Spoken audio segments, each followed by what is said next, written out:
whipping them to punish them? Yes. Were you whipping them to make sure that they understood what they did was wrong? Yes. As part of whipping them, were you trying to get them to repent their sins?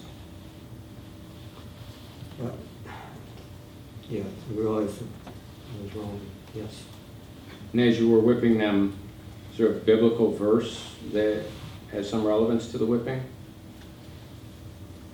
Blows that hurt drive off evil.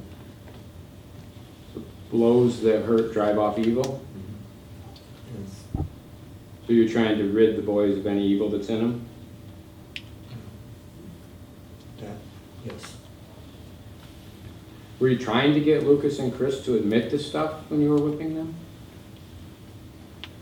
No, it was, actually, it was more of a reaction to what they'd already said. In hindsight, would you agree that it was an overreaction? Yes, sir.